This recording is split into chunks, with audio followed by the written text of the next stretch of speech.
So I have been asked some very basic questions, very very important sort of uh, grounding questions, which is somewhat embarrassing that I can't just sort of easily give a short response to because um, my model of psychology is not accessible or available. I can't just point to something, and I can point to things that are like it, which doesn't really quite help. But the problem with modeling the mind, and I would say that my model is superior to all the other ones out there. But I mean, I'm also in. The reason why I don't want to give a robust model is because it's still sort of under revision. It's still sort of I'm still speculating about some of it, but there are some structures which I would be happy, I guess, to divulge because I think that they're not going to be changing. Um, so Now, I'll just have to underline where I diverge from everybody else in the field, essentially. Whereas the closest thing to my work is Myers Briggs or socionics, both of which have what I would describe as completely arbitrary structure in their. I mean, they both presume that, for example, if your dominant function is introverted, then your secondary function is going to be uh, what did I say? I said the first one was introverted and the second one will be extroverted. So that there's always this alternating pattern within all your cognitive functions. I don't have any of that. In some sense, I displace that kind of what I would consider to be arbitrary structure with a cohesive model of cognitive functions which actually naturally have a hierarchy. So sorry, let me just state the question that I'm answering. So the question that I'm answering is, how do you explore your cognitive functions? How do you, I guess, identify your own cognitive functions? And this is actually a very difficult question to answer, because essentially all the people that do explore their cognitive functions within the realm of MBTI or socionics only have the confidence to do that because they have done the long, arduous work of working out which type corresponds to them, and then the theory tells them that they have these cognitive functions in these places, and then they kind of use that as a mirror to reflect upon their own life and their own interior mind and their own sort of experiences, and they read what other people say about how these functions are working inside of them to produce these different effects, and then you get a kind of confirmation bias perhaps. Or I mean, it's not such a bad system. I mean, because obviously it's very hard for people to come up with a language to relate to their own sort of internal phenomenology and such. So cognitive functions, I think, are the holy grail of psychology in some sense, because they are, you're capable of having a theoretical distinction which has a direct sort of phenomenological apparatus, or kind of utility or something like that. And then you can also, when you philosophize about them, when you argue argue over the use or the utility or the pragmatism, or the efficacy, or the appropriateness, or the moral sort of impact of one cognitive function on another cognitive function, you get into realms of discourse which are very, very deep, because they are rooted in individual phenomenology, and they are very abstract potentially, but also very visceral, because there are cognitive functions that are very abstract, and there are other cognitive functions that are very sensory, they are very sort of in your face.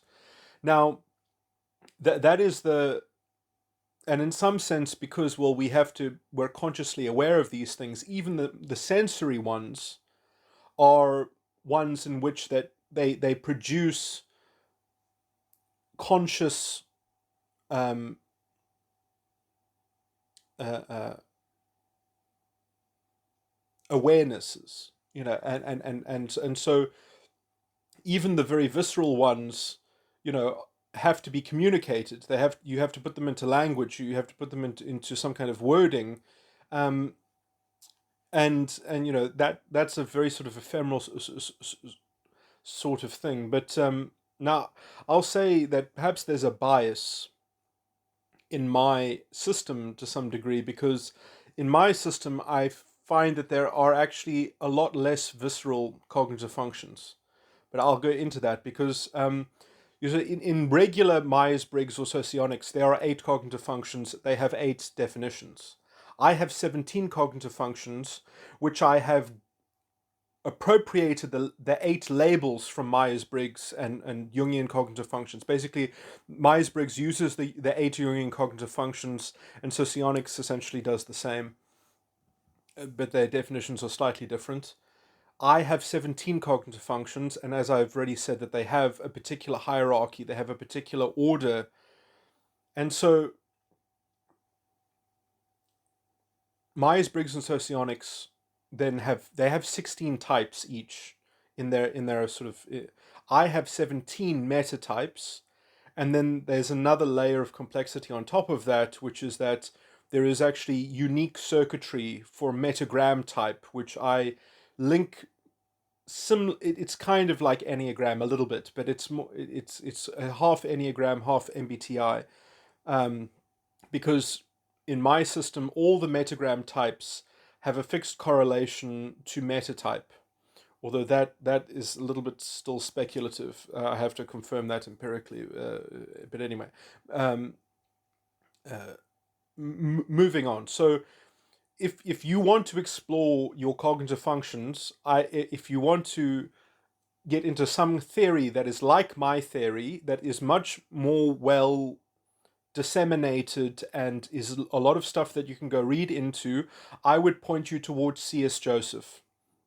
Because I think that C.S. Joseph's proselytization of the 4 sides of the mind is the most valid variant of Myers-Briggs.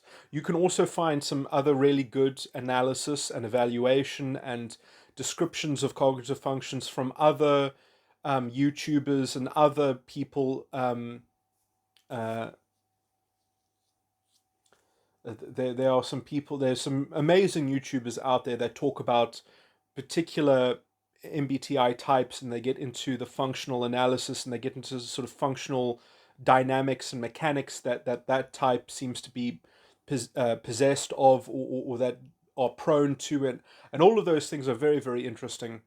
But that only gets unlocked once you type yourself with an MBTI. Now, my general thing that I dislike about MBTI is that it's an approximation and it's not precise enough, and which is why it's never made its way into academic psychology, because it has no grounding. It's theory in the middle of nothing, and the theory that it kind of, in some sense, the cognitive functions, the Jungian cognitive functions, are a solid enough theory, because at least you have a bounded palette of colors, and you're saying, well, it's as if we're going to say, well, yes, the rainbow has an infinite spectrum of colors, but let's just say that there are 8 colors in the rainbow, and then we'll proceed from that, and then we'll make models of the mind. The problem is that when they go from the colors in the rainbow to the model itself, there's no grounding in MBTI. It was just thumbsucked, or it was someone sitting on a park bench for 20 years observing people.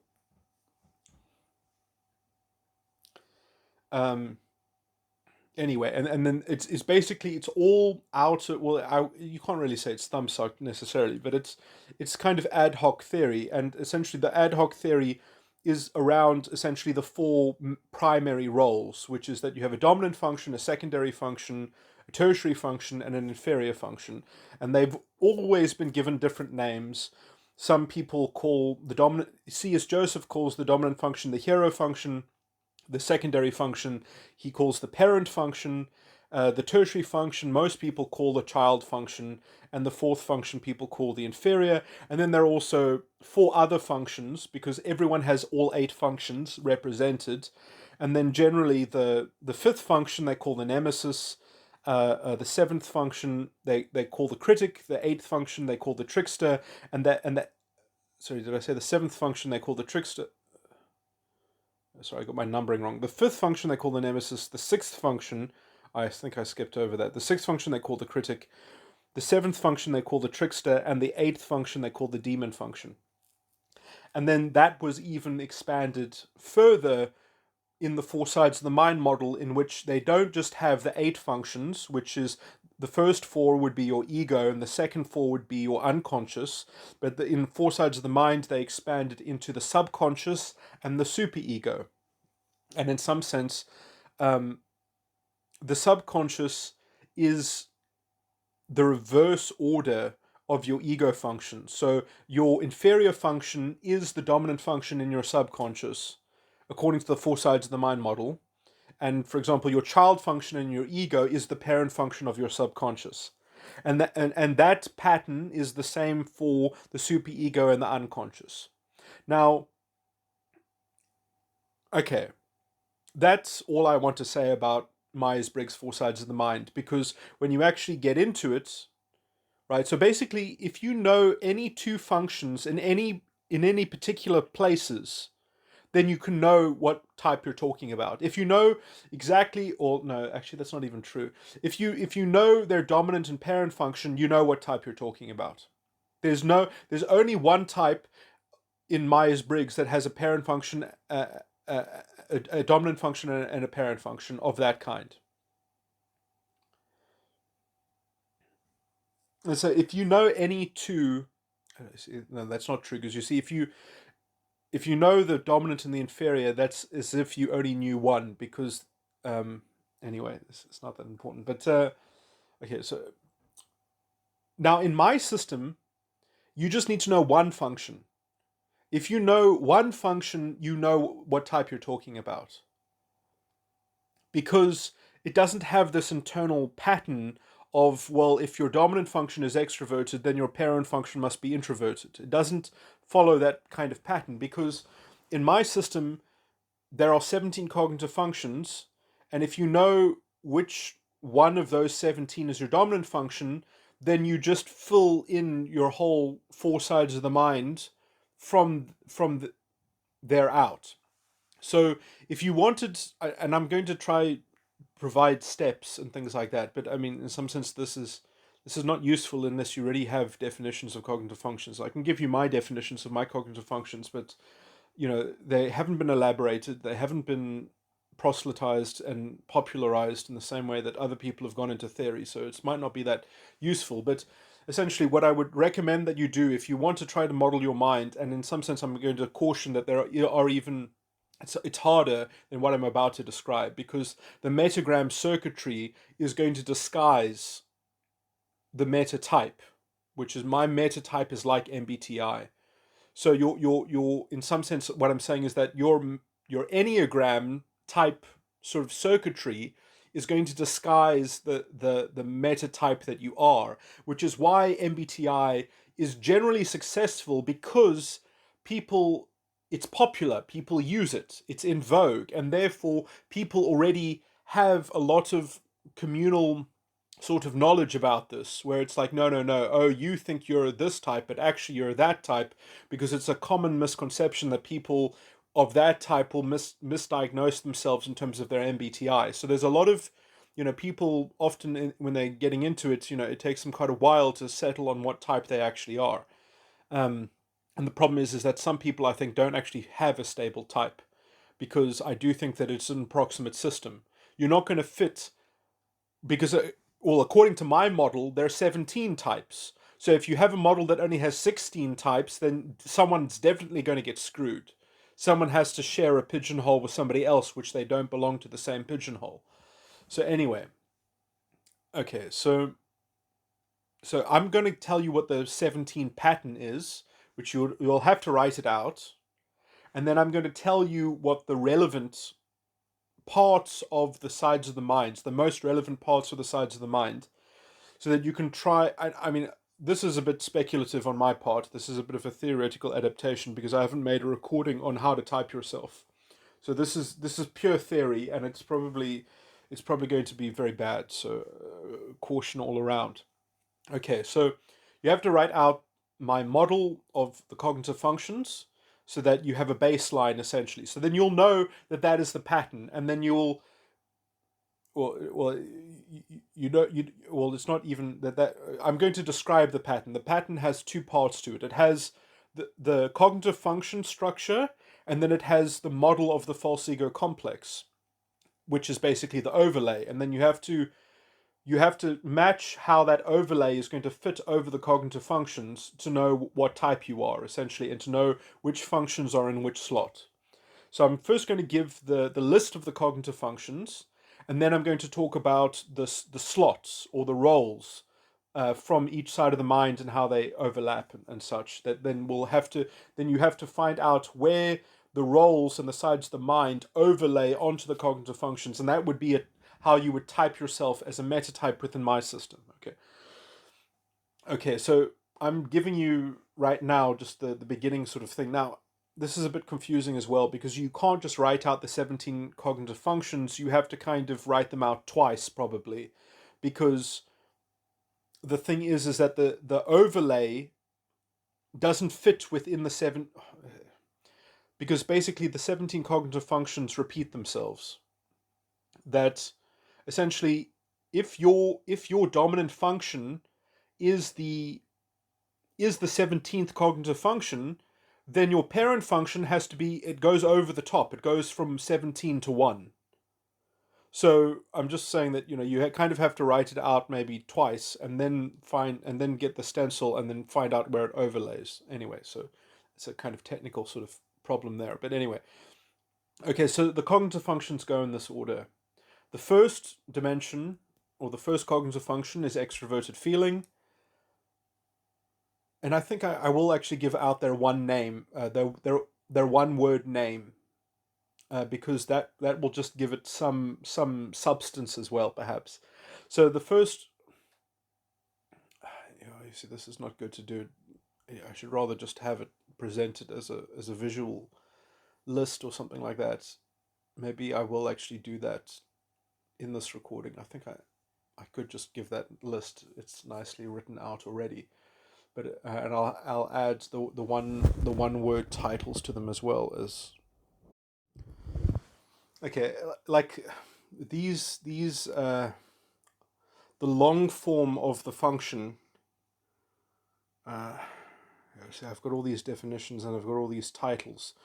Yeah, don't get confused by them too much, because I'm just trying to give multiple descriptions that may or may not jibe with how you can easily sort of connect with it abstractly or not, perhaps. So anyway, so if you don't like the long form, because the long form is a very kind of technical sort of grammatical formulation, forget that. But I've also got the 8 definitions. So my 8 technical definitions are the generic definitions, and they're quite abstract and cerebral as well. But anyway, so I don't know where to start. Perhaps I'll define the 8 cognitive functions in my system, which themselves are amalgamations, because, for example, there are 3 different forms of extroverted feeling in my system. But so I have one definition of extroverted feeling that amalgamates those 3 distinct extroverted feelings, but only one of those extroverted feelings I call instinct. Another one, I'm not actually sure what to call the other one, because I only have one word titles for 12 of the 17 cognitive functions, because those 12 are more to do with the substance of one's mind. When I say substance, I mean the actual object, the actual contents of thinking. Whereas the 5 that are left over are much to do with the apperception of consciousness. It has to do more with the awareness of the awareness. So the final 5, I call them, after the 12, are very intimate in terms of your ability to actually be a sentient, agentic sort. They are so interwoven in your core operation that you can't objectify them. And so in some sense, the reason why I also call them the final 5 is because I think that they actually are intimately connected with the tetragrammaton, the name of God. I am that I am. But I put variants on them. So like one I call I am what I am, one I call I am how I am, and the other one I call I am why I am. And that would be correspondent to the Trinity also. So this sounds like a kooky sort of religious induction, but anyway. So those would be the Trinity and the final five, and then there are two lower ones. The one I connect with the blood, that's the extroverted feeling. So the one extroverted feeling is I am why I am in the Father, dimension 16, and the other extroverted feeling is the seventh dimension, is the blood, which is in some sense, because you have to understand that the blood is literally the background. The reason why I call it the blood, I mean, it's a form of consciousness. It's an extroverted feeling form of consciousness that is the backdrop of your thinking. Because if you didn't sleep well, or if you ate junk food or something like that, you actually you have it's not, I don't want to say that you think about it. It is part of your thinking. It's already in the backdrop of it. It's like if you have a very if you have everything that happens in your consciousness leaves a residue in the blood, and then it lingers there. So you have a kind of you have a cache. I mean, literally, in the same way that you have RAM on a computer that has stuff loaded, that's what the blood is. The blood is like the RAM of your operating system.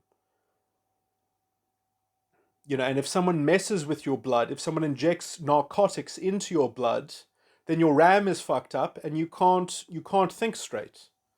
So the blood is part of the consciousness in that way. But anyway, and that's also a form of extroverted feeling. But anyway, so I don't have a name, a nice one word name, because it's not an object. It's part of the subjective percipient, a perception of consciousness. It's too interwoven with the actual purview of one's own subjective conduit in some sense. But anyway, okay, so I'm saying all these weird esoteric things. Okay, so I don't know where to start. So I'll just quote all these things that need to be written down so that they can be looked over later. So I'm just going to give my definitions and then and run through it. So these are my technical definitions. SI, introverted sensing, is referencing a perspective in relation to experience. NI, introverted intuition, is grasping a substantiation through impression. SE, extroverted sensing, experiencing the present context and appraising its potential. Extroverted intuition, NE, extrapolating the potential of perception. It's quite abstract, but anyway, that needs to be interpreted abstractly.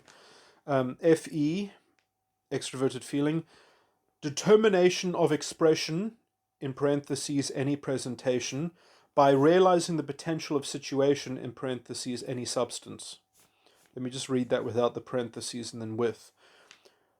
Extroverted feeling is the determination of expression by realizing the potential of situation.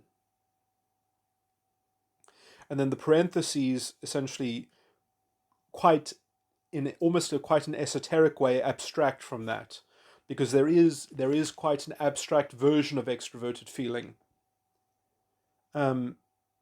Anyway, which most people in MBTI I think would confuse with introverted feeling, which is why, for example, I would be typed as an INTJ in Myers-Briggs, and it is generally regarded that INTJ have an introverted feeling child function in their ego.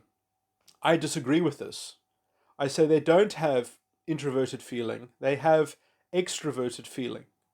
It's just a very esoteric form of extroverted feeling.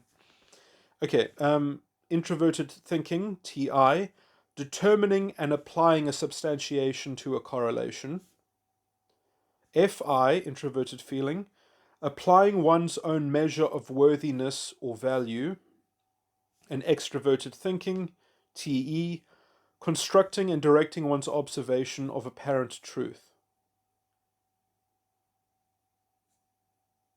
So TE, I mean, just to illustrate that, TE, constructing and directing one's observation of apparent truth. That would mean constructing a model of apparent truth and then directing one's observation over the blueprint of that model. That you can actually look at that model from various perspectives within the paradigm of that model, essentially. Okay, so those are the 8 technical definitions of. Okay, so now I'm just going to go over the 17 model and put them in order. Okay, so the first dimension of psychological reality is extroverted feeling, and I also call this dimension instinct. And the long form, the grammatical long form, which is a fancy way when I say grammatical long form, is what will be. And I put those in inverted. So any thought in the world that comports into the framework of that it is in a prepositional sense, it is espousing what will be. It resonates to the thought form what will be is a form of instinct, is a form of extroverted feeling on the first dimension. Now, there's something weird that I need to say is that every thought in the world is an expression of instinct because it's the first. This is how my dimensions work. This is how my cognitive functions work. Is that any cognitive function is an expression of all the cognitive functions beneath it. And so the first dimension of psychological reality is the prerequisite for any thought form. So anything is any thought at all that goes in the mind that is occurring is a permutation of some perhaps specialized form of instinct. So everything is within it. So it's like, I also call this the flesh, but anyway, let me not get too religious. So the first dimension of psychological reality is what will be, is the all thoughts that are in the form of what will be, or that subscribe or conform to the sphere of psychological, all these fancy ways of saying it, but I've done this in other recordings, which is why I'm getting bogged down remembering how I expressed this before and when it flowed nicely. But so anyway, so those long forms they might put a lot of people off. But so anyway, FE. Then the second dimension of psychological reality is introverted feeling, and that is in the form of how things ought to be. How things ought to be, or how things would be. Ought and would I take to be synonymous. And I call that placidity, which is a bit annoying to say because that's a made-up word, and placidity I take to be sort of a combination of placid and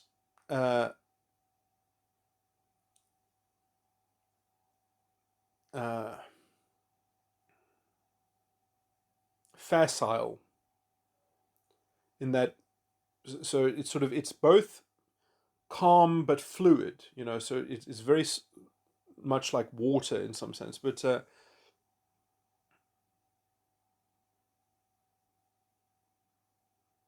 my word, I've already messed up. I believe I have already messed up.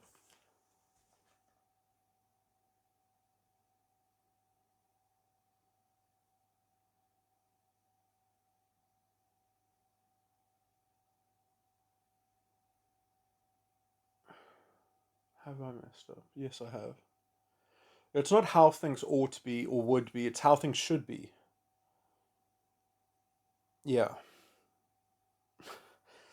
There is actually an important distinction. Yeah. So, yeah, so the second dimension is not how things would be, it's how things should be. which is, I'm sorry, people might fail to see the distinction, but essentially, and so there are all these other overlays that I can put onto this to distinguish these sorts of things. But essentially, the difference between how things would be and how things should be is that how things should be. Man, I have to explain this. This is so. See, this is so horrible. I shouldn't have even talked about the long forms.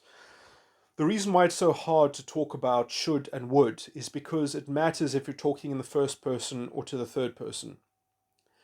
That if I ask you what should we do today, or I ask you what would you like to do today, it's the same question, but it's with different words. And essentially, I would even say that you're asking the same question, but the wording of it only matters because of how it's going to be interpreted. When I say what should we do today, I'm almost being the narrator of your own subjective consciousness. I'm like saying, no, take the words that are coming out of my mouth, what should we do today, and emulate those in your own mind. Say, what should we do today? So when I say, what should we do today, I'm commanding you to think the phrase, what should I do today, or what should we do today? I'm giving you a candidate subjective thought. But when I say, what would you like to do today, I am asking you in the third person to still ask yourself the same question, to say, well, what should we do today in your subjective point of view? But I just did it from the outside. I did it essentially from inviting you to do that. So I asked you, what would you like to do? Not what should we do today? Which is, in some sense, when I say, what should we do today, I'm commanding you to think that same thought and to tell me what the answer is. Whereas the other one is an actual question from another agent. So the one is almost like a candidate of, oh, look, we have the same mind. Let's think the same thing together, or something like that.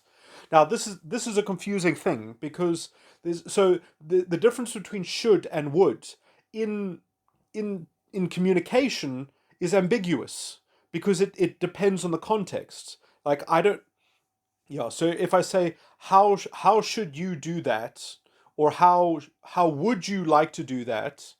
Well, there I've added some extra words there, but in some sense, whenever you say the word ought or would, it's always in the first person. It can't help but be in the first person, and should, in some sense, has this kind of command value attached to it. Um, and in some sense, that means that it's always relying on a greater context. It's relying on the fact that we already have a common purpose, or that I already know what your purpose should be. So should, in some sense, is a kind of is a target, and in some sense, it's up in the air, which is why should is generally conceived of, at least I conceive of it intellectually, as being linked to the alchemical element of the air.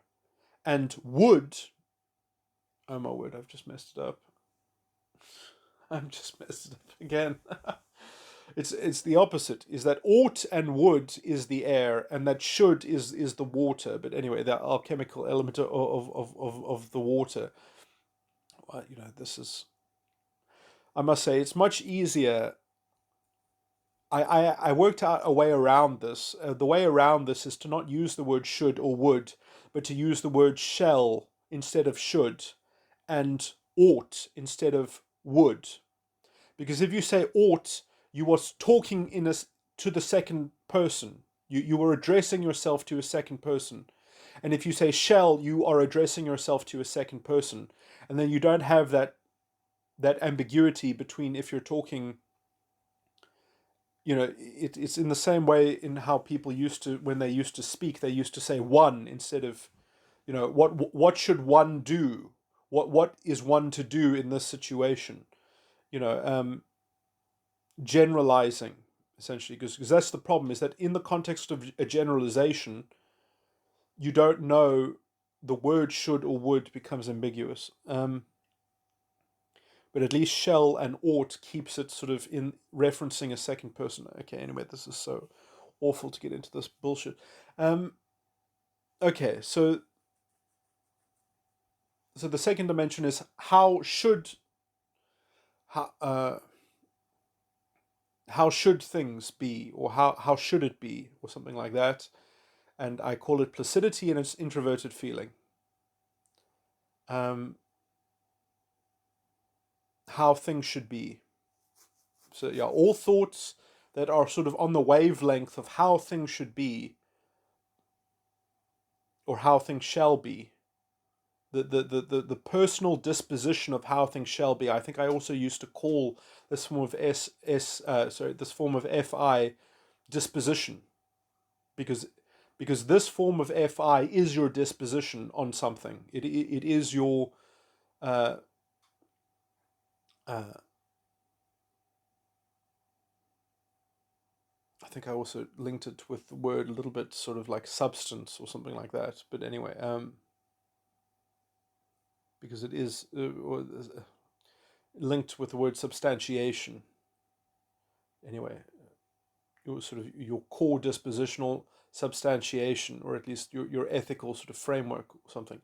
Anyway, the third dimension is one of the final five, and it's TI, and you can call it maybe who I am, because in some sense, unless you have a subjective referent, unless you have a subjective sense of self, you can't make, in the same way that AI, artificial intelligence, can't know how to interact with the world unless they know how they are membered themselves, unless they know that they have appendages. It's very hard to see things if you don't have a body that is the reference for the the perception. So you have to have some kind of self-image, um, self-model to have a basic sort of. So you have to know who you are on some level in order to be able to even have, in order to construct mental objects. Anyway. So that TI is a very basic form of sense of acuity in some sense, in terms of basic operations, uh, that the mind is capable of essentially setting up. In some sense, that TI could have a very distinct physiological sort of parallel to neuroplasticity, and breaking and making connections with neurons and things like that. Anyway, the fourth dimension now starts getting much more sort of ethereal. Um, is a form of introverted sensing, and that is what things ought to be, which is often that this is I think in many sort of chakra systems is connected with the gut, with or the dantian, in sort of in the Chinese, also where now we've discovered where serotonin is produced in the gut as well. Anyway, so what things ought to be, uh, or what things ought to be like, or something. You see, yeah. I don't want to get philosophically too much into that, and I call this a form of SI moderation, because it is the source of your suggestion. In terms of, like, if something goes against your suggestion, if your inclination towards making suggestions. So would you suggest that that would be the course of action that we should go in? And when your particular sense of suggestive nature is being contradicted by your immediate environment, then you feel that your gut feels unsettled. To use some uh, sort of illustrative language there, a bit sort of poetical, but. Okay, the fifth dimension is a form of extroverted intuition, and that is how things will be. So your sense of how things will be, and I call that prudence. So that's just your immediate ability to kind of see connections, and sort of, and to be prudent in how you coordinate stuff or whatever. The sixth dimension of psychological reality is another form of it's another form of introverted feeling, and that is why things shall be, and I call this eminence.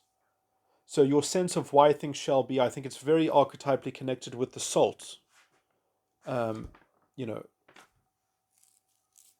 and it's also, I would say, connected with sort of the concept of dialectical opposition that ends up sort of constraining itself in the same way that salt is ionically bonded because of because it's a metal and a non-metal in a lattice that is ionically bonded in the same way that opposites attract. There's a kind of why things shall be, the saltiness of your particular position is going to create a kind of ionic signature uh, that is either going to make you be able to, your sense of why things shall be will either be able to get along with certain cultures or will able to jibe with things, or it won't. Um, anyway, the seventh dimension is the extroverted feeling, is the blood, which I spoke about earlier. The eighth dimension is how things ought to be, which is a form of extroverted sensing, and I call that appraisal. The ninth dimension is a form of introverted thinking, and that's why things will be, and I also call that hope. And in some sense, the ninth dimension is when things start getting really esoteric, because from the ninth dimension onwards, you're not talking about things that are materialistic. You're talking about things that are all remember that I said that each dimension exists on top of all the dimensions below it. So all the dimensions above dimension 9 are all compartments of hope. They're all sub faculties or sub corridors within the mansion of hope. So if you don't have a stable enough hope that is large enough to support all of the other esoteric functioning above the ninth dimension, then you have a kind of schismatic sort of issue. And this is also what hard skepticism is also based in, is that its hope is just very in some sense it's a negative hope. Anyway, I don't want to talk about too many weird things, but okay, so the ninth dimension is why things will be. So you have to have a sense of why things will be that's broad enough, that's capable of at least supporting all the other higher faculties. The 10th dimension is extroverted thinking, and that is what shall be, which is very much connected with planning and with trust. You cannot, without this form of extroverted thinking, or this is the only form of extroverted thinking that there is only one form of extroverted thinking in my model, what shall be, or trust. So your ability to know what shall be is your ability to trust something, or to read what shall be. And again, that only is accessible within some sense of hope. You're only able to access trust through some hope. If you don't have hope, you can't have trust. And it's like that. Okay, the 11th dimension is one of the final five, and I call this I am what I am, and it's extroverted intuition. I also connect it with the Holy Ghost. And yeah, so I mean, this is a very tricky sort of cognitive function because, and I really have to get into esoteric philosophy to even talk about it,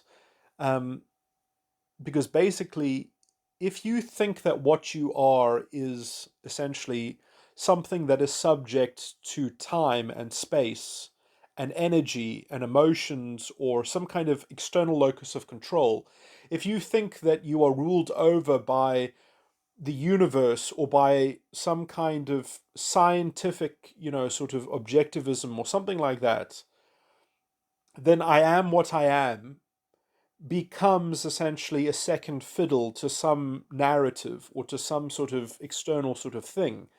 And so you can actually screw yourself out of your own sanity essentially by just hanging your hat on the societal religion or the societal false religion or whatever you want to call it. And in some sense, this has to some extent already happened.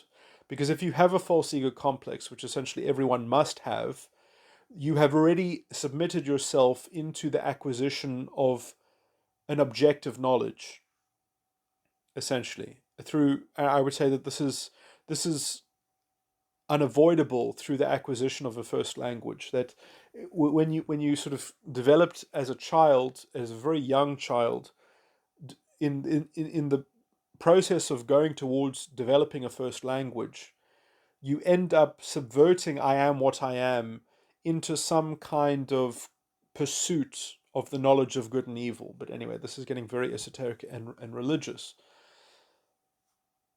Um, and so everyone's in extroverted intuition, I would say, is fallen to some degree. And it's part of, let's say, the mystery in some sense. And so we have a questionable use. When I say we, I guess I'm generalizing a bit too much, because I do think that there are ways of disabusing oneself of this kind of, anyway, but now I'm getting very sort of religious and into aspects of self-actualization. But anyways, but let me just say that this form of extroverted intuition, people don't realize it, but the very creative people in terms of the ENTPs, for instance, that are very good at having kind of didactic exploration and very quick kinds of computational sort of extravagances and things like that. The reason why they're able to do that is because they are very much conscious and capable of throwing their extroverted intuition in terms of I am what I am.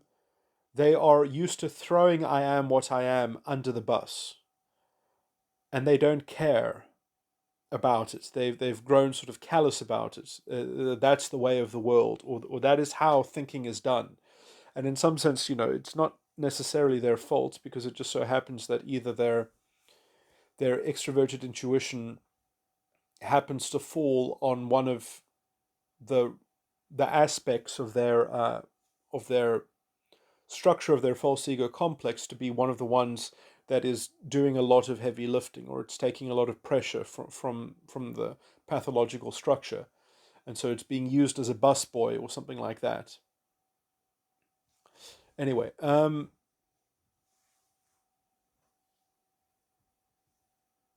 and I mean, this is why ENTPs famously have huge problems with degrading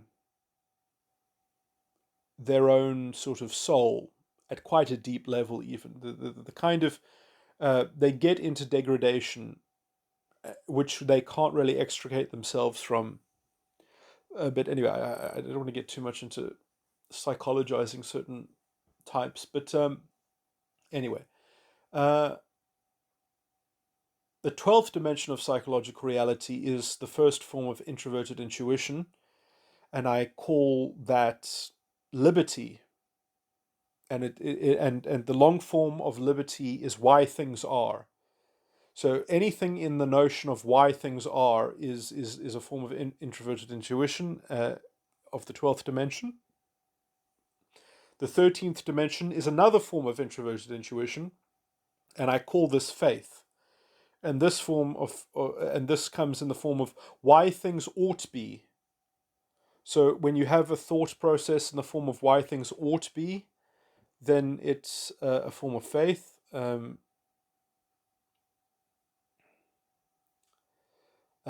14th dimension of psychological reality is a form of introverted thinking, and it's one of the final five. And this I would link to the sun or the word or I am how I am. Uh, and in some sense, that is the actual immediate ability to construct objects in the mind. Essentially, that is the thing that creates identity and that can also rebirth identity. Um, so it's kind of like the agent of well, I mean, in some sense, I think that the only way to actually operate the word responsibly is by giving it the blame for everything. Essentially, that when I say the blame for everything, I mean on a conceptual level, that it actually burdens the epistemological weight of the world and of the earth and of the heavens, everything. That it must regard itself as the only begotten Son of the Father. Anyway, the 15th dimension of psychological reality, I call that exuberance, and I would also link it with the gift of the evangelist. And the 15th dimension is a form of extroverted sensing. Sorry, did I just say extroverted? Introverted sensing, and it's very much, I would say, also linked to Malkuth in the Kabbalah, the kingdom. What things are. So the notion, this introverted sensing is in the long form of what things are, and so it's a very esoteric thing. I mean, it's very high up there, dimension 15. And so to actually know what things are, they are made out of the responsibility and the accountability of the word, of the TI that is constructing. So when TI creates objects in the mind, creates identities, creates names for things, that they all populate a a plane, or they all populate the spiritual reality which is made out of what things are. Which, and so when the word actually does something, it leaves an impression. It has performed an act. A real object has been invested into what things are. Um, anyway, and then the 16th dimension of psychological reality is another one of the final five. Extroverted feeling is the Father, or I am why I am. So only after you have a field of objects, a field of names, a field of identities that you have plugged yourself into, that you are part of creating and owning the creation thereof and the participation therein, then you know your status of I am why I am, which in some sense requires a bit of a doctrinal edification as well, in that, well, that only happens if you believe that there is a single father to the kingdom, that there is a single father to all that there is, has a single father, has a monotheism attached to it. And then you can actually know I am why I am. You can know the Father. And then the 17th dimension of psychological reality is another form of extroverted sensing. It is how things are, or how it is, which is very much connected, or I call this tranquility, and it's also linked to the gift of the prophet. And this is how you can see in the fractal of how things are, you can see eternity, essentially. And so you can extrapolate not the future, you are extrapolating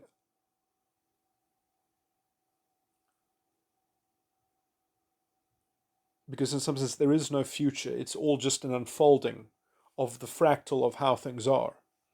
So you're not seeing the future, you're seeing what's inside the present. You are seeing the burgeoning eternal unfolding of what is an eternal tranquility, because the soul, attuned with all these things, is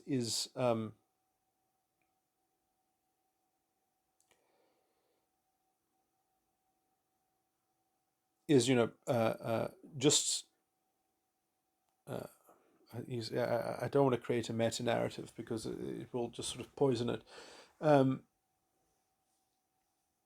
but anyway, so I'll just leave it as unspoken. But anyway, so how things are. Okay, so those are the cognitive functions. Now, obviously, what I've just said sounds incredibly esoteric, sounds incredibly sort of kooky and religious. But in some sense, I mean, I'm just going over the what I consider to be the component parts of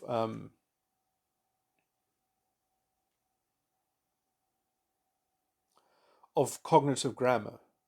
Because when we think about things, we are talking on a level of subject matter, which is going to prepositionally slot itself into one of those 17 levels. Okay. Um, Now, the weird thing is that you have something called a false ego complex, which is that you have an overlay onto this. So you have the 17 cognitive functions, and they have been overrun, they have been taken over by,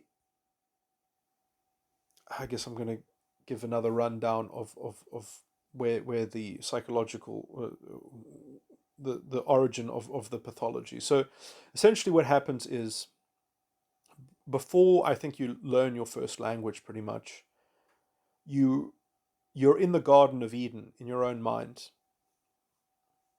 And eventually, the serpent that seduces you into creating a first language is a necessary evil to some degree, I would say. Anyway, so I believe that the fall of man happens to young infants in their infancy. And generally, what happens is that they are intuiting in some sense, they are intuiting a fallen world as well.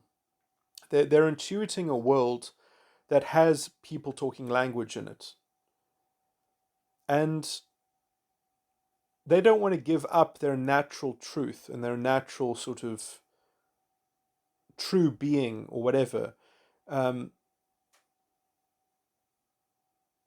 but eventually they kind of get seduced into it because they know that, or they get spoken of intuitively in some sense. They get these almost like angels sending them messages and things like that, well, if you don't learn a first language, you're not going to fit into the world. You're going to be outcast, or maybe there's something to be done about overcoming this toxicity or this poison, or something like that. The poison of the first language, developing a first language. Um, because there is a lot of internal contortion that has to occur in order to develop a first language. You have to develop the knowledge of good and evil. Otherwise, you don't have a basis to compile objective objects that are words. So language has to be made out of some kind of simulation, which has to be made out of some kind of dichotomy. And that dichotomy is basically what I would call the death and the lust of the subconscious.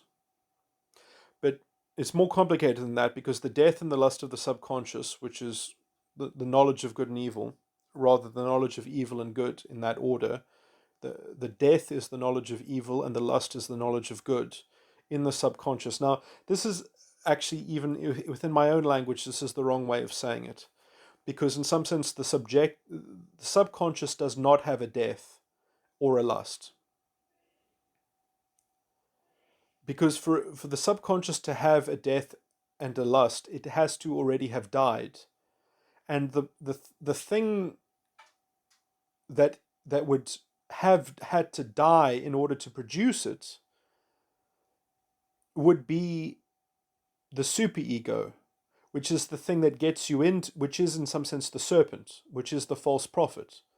So the superego itself is creating this knowledge of good and evil for the subconscious to begin its life in a first language. And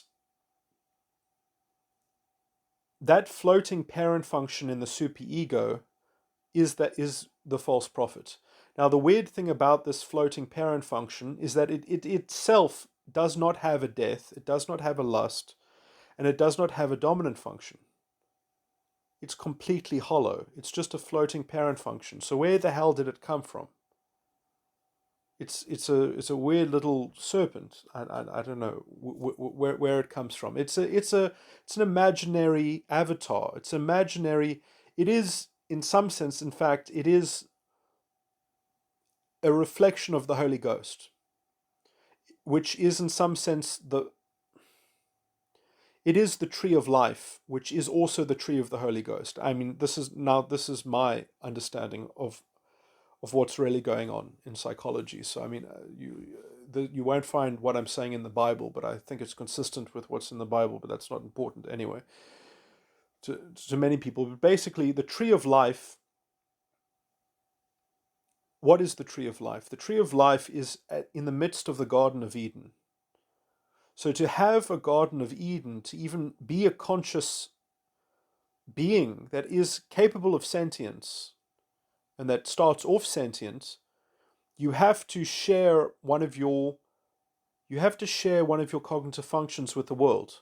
Because if you don't share one of your cognitive functions with the world, how can you see anything other than your autistic, solipsistic sense of self? So you have to elect one of your cognitive functions as being the tree of life, so that you can actually engage with other people, because that tree of life does not just belong to you, it belongs to the whole garden. And therefore anything connected with the tree in the midst of is you have access to via the tree. So you are giving away one of your cognitive functions, you're giving it out. That's the tree of life. Now, I think that the serpent, in some sense, is kind of like the shadow of that, saying, "What are you doing? What is this? Where did the tree of life come from? What does it mean? What do you know about it even?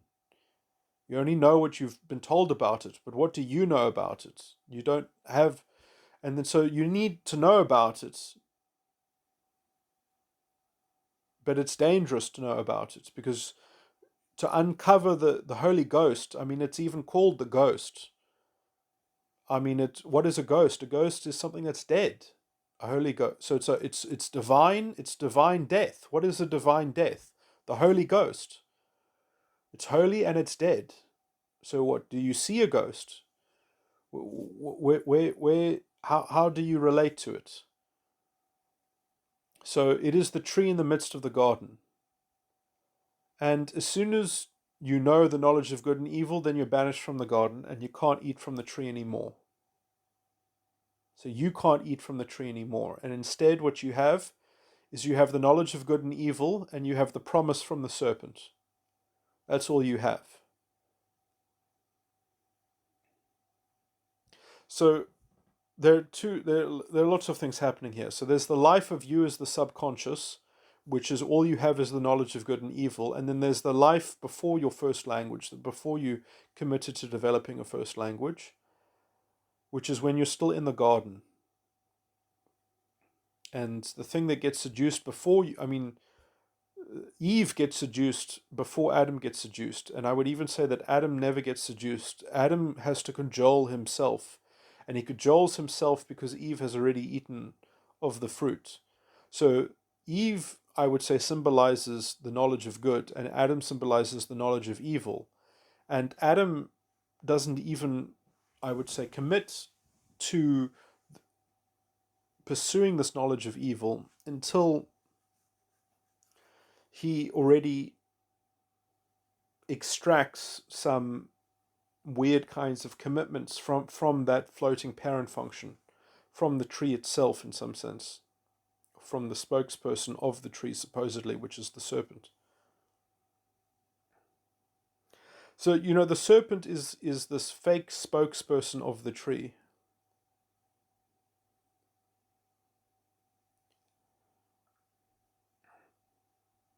But when do you ever get back to the tree? Anyway, okay, so everything that I'm saying is very, very strange, and it is. I actually need more time to get into these issues. But anyway, the knowledge of good and evil, everything that I'm saying is actually is the kind of the right way to get into it, though, because everything that I'm saying now is all very vague and nebulous, and it gets left behind. It's left behind once the false ego complex really gets going. It really gets going when the knowledge of good and evil is synthesized into a vanity in the subconscious, which is the dominant function in the subconscious. So my view is ontologically that the beginning of your being as a false ego is the dominant function in the subconscious. And so it goes in this order. You have a parent function in the superego, which is a floating parent function. Then directly next, you have the knowledge of evil, and directly next, you have the knowledge of good, which is another way of saying the child function of the subconscious. And then the next thing is you have the dominant function of the subconscious.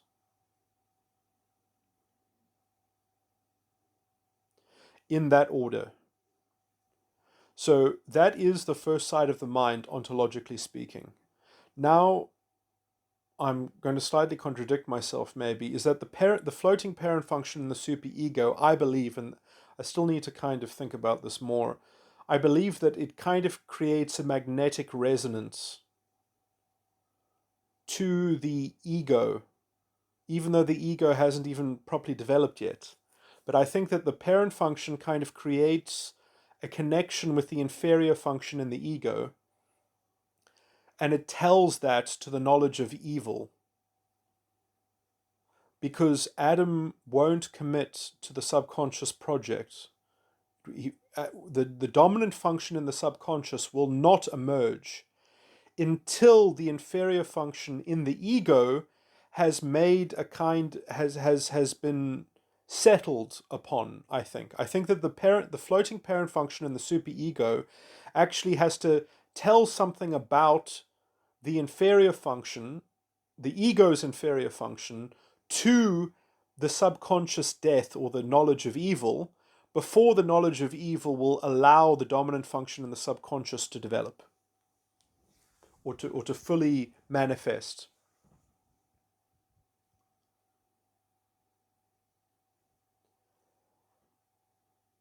It might also be that there are some forms of narcissism in which that procedure has never occurred in a solidified way.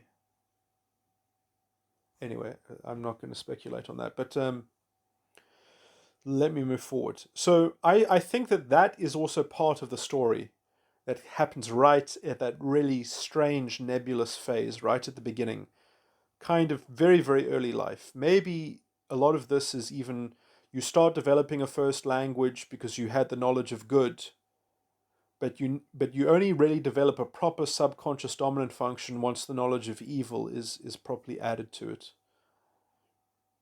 And it only adds to that dominant function properly once the floating parent function in the superego like promises something based on that inferior function. So the inferior function becomes a kind of the inferior function in the ego has to already be contracted on behalf of the superego's parent function, the false prophet, has to already commit that the inferior function in the ego will be subdued by the project of developing the false ego complex, which is essentially all compacted into the dominant function in the subconscious. So the dominant function in the subconscious has a lot of primordial force because it is the key maker. It is the power, the hidden power player in some way. Anyway, okay, so the dominant function in the subconscious, I think the development of that ontologically is very important. It's a watershed moment, and then you're really stepping into the false ego complex.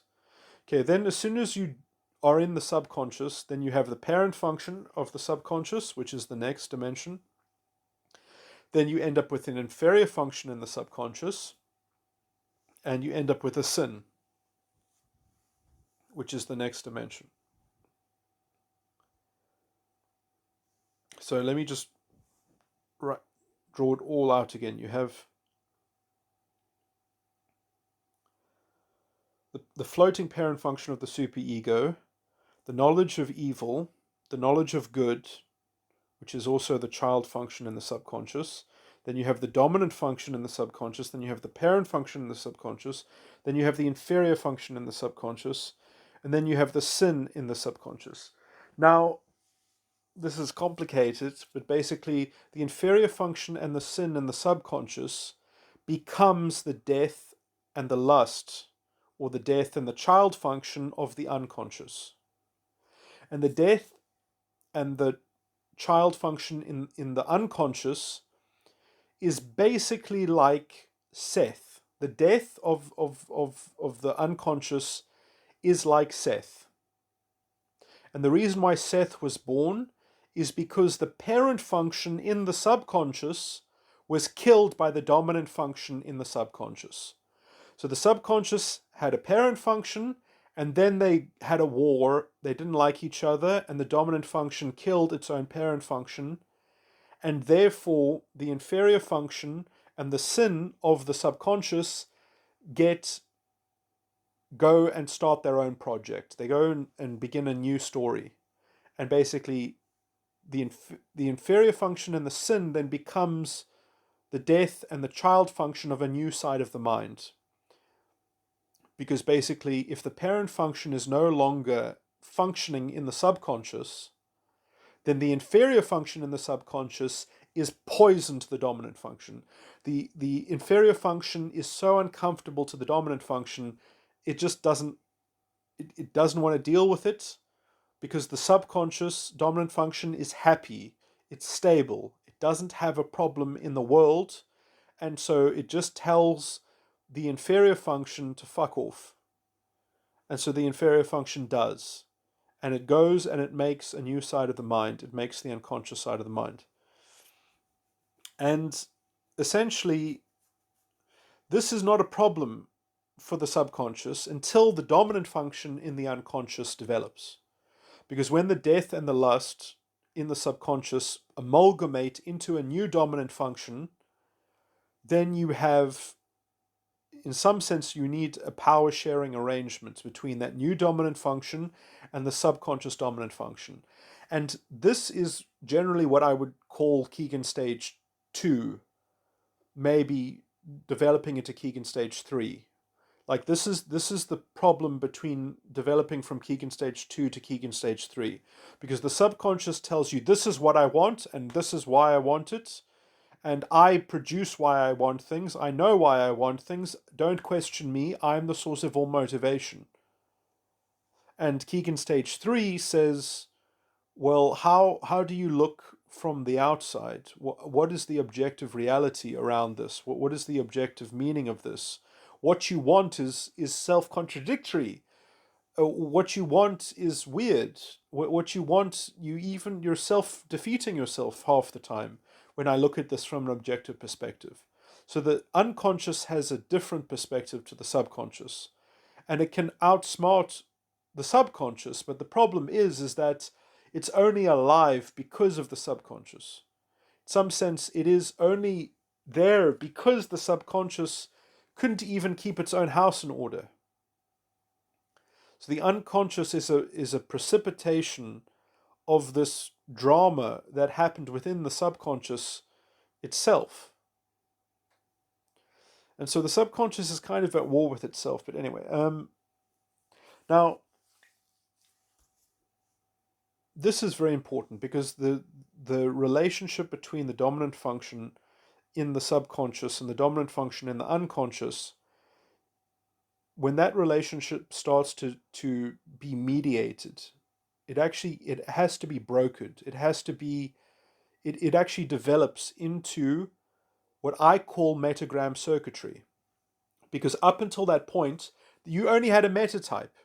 You didn't have a metagram type. You didn't actually have unconscious circuitry. Now you are going to develop unconscious circuitry as a way to mediate between the power sharing between these two dominant functions. And so they need to find a way to amalgamate into a single entity, into a single beast.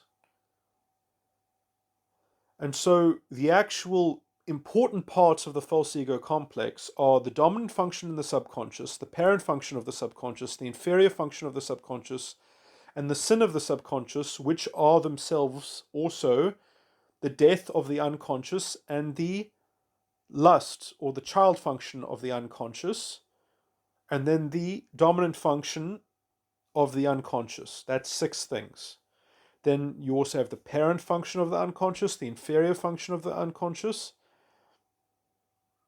and the sin of the unconscious. And again, the inferior function and the sin of the unconscious is the ego's death and child function, or death and lust. Lust and child function are used synonymously.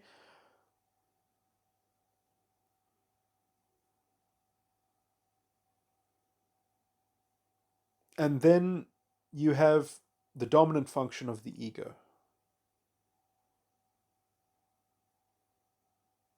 Wait, did I say that already? I think I did say that already. I think I meant to say the parent function of the ego.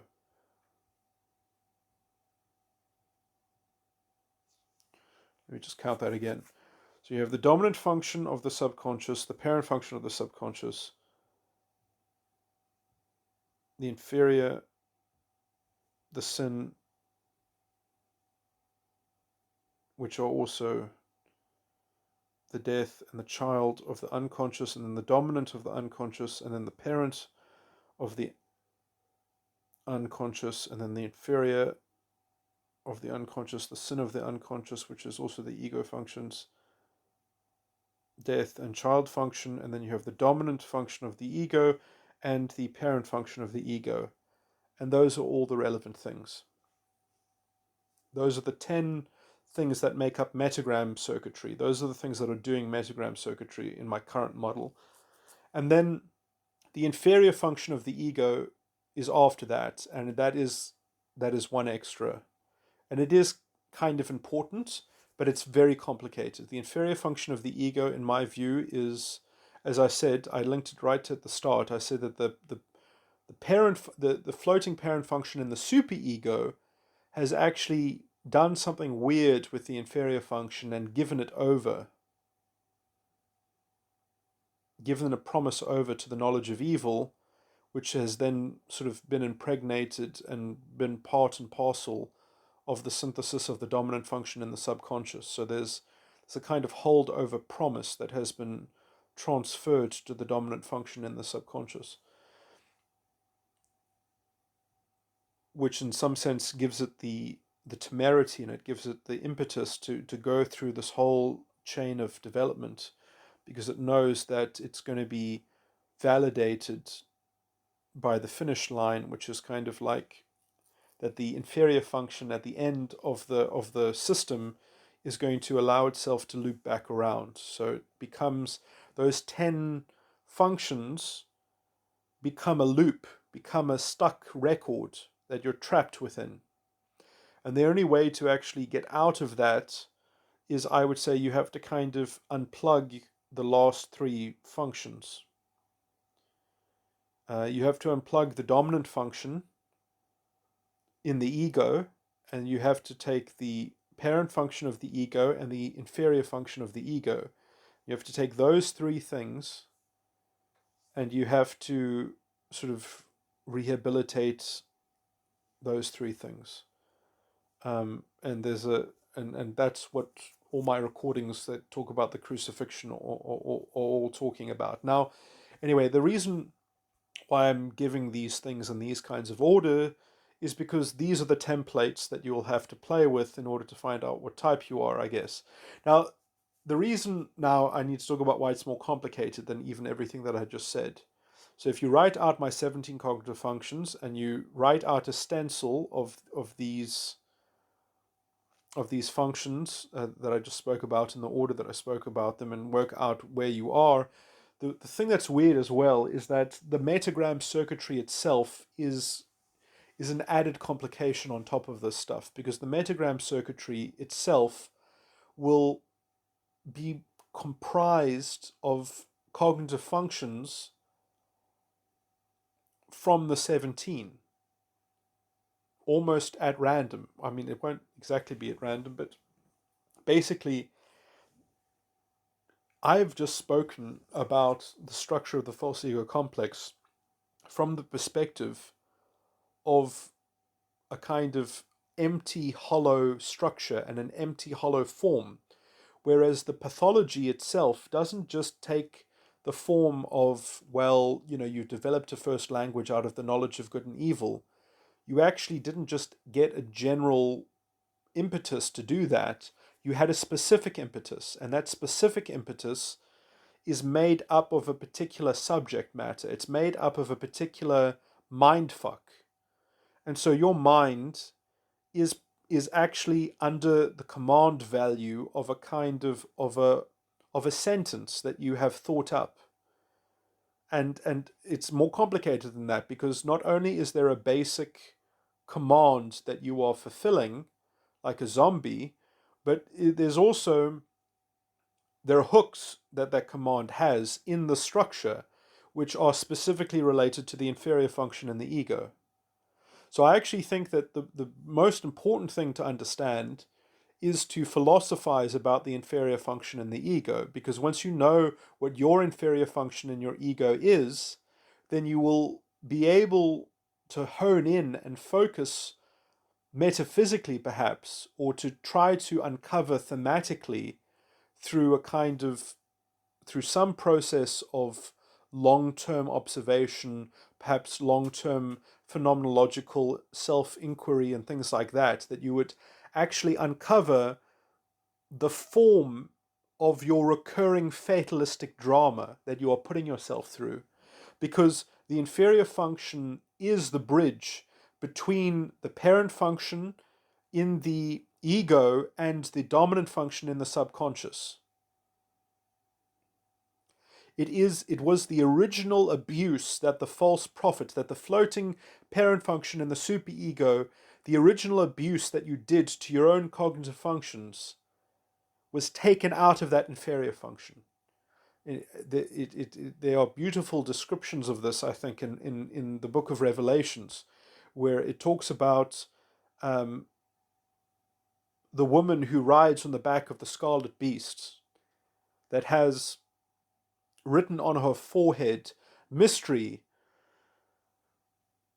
Babylon the Great, mother of harlots and abominations in the earth. And it talks about her that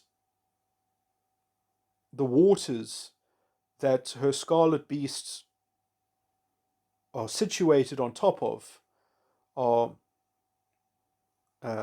multitudes and nations and tongues and peoples. That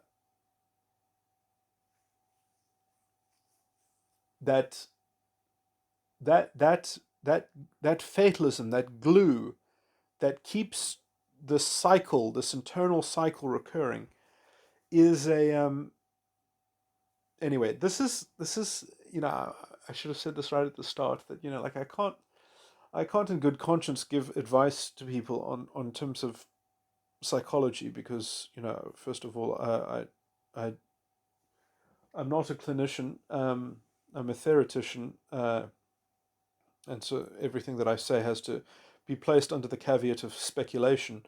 But also, I mean, I try to use myself as the sort of the prime guinea pig. But the truth is that this is slightly experimental, although yeah.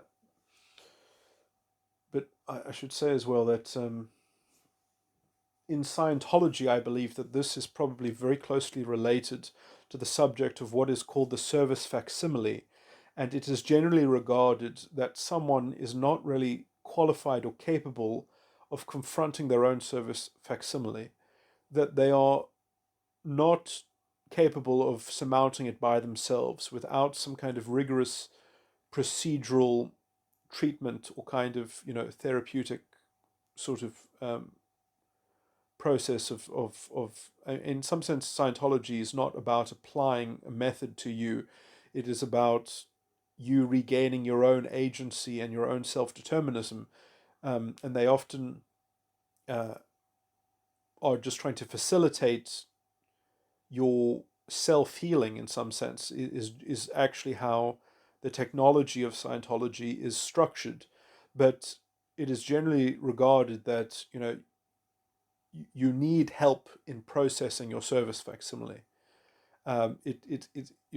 Self auditing or self processing is essentially a taboo, especially on some of these more delicate sort of matters. That there are forms of light processing which one is even encouraged to do, but these types of heavy processing um, is regarded to be quite dangerous.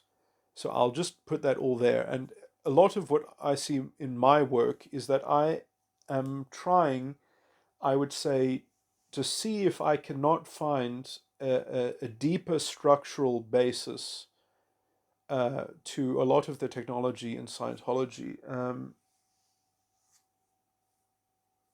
So I'll just put that out there as my.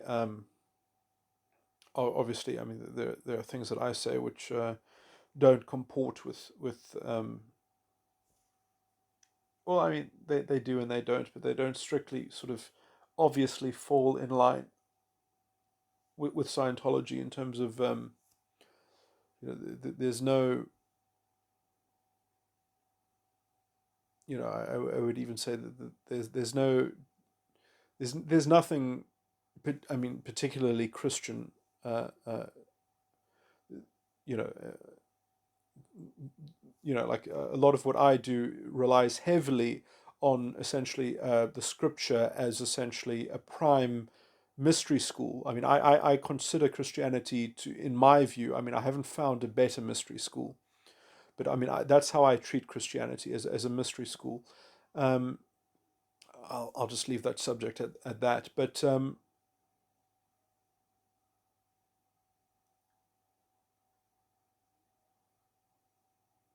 anyway, let me not be too verbose. But yeah,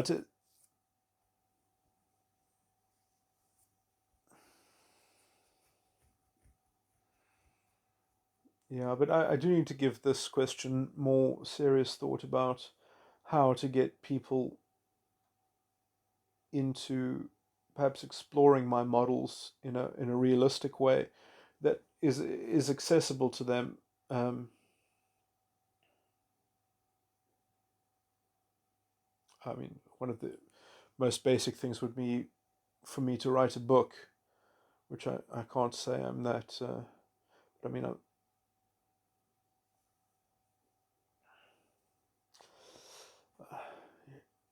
which I would like to write a book so that the subject would be completely finished, but it's still in a speculative state. Although I think that a lot of the structures are definitely worth, because I mean the models that I've created are so intricate and detailed and deep that they are, at least they would very quickly either be endorsed or invalidated. So that's really good. That either they would be shown to be junk or be shown to be very, very valuable and have explanatory power.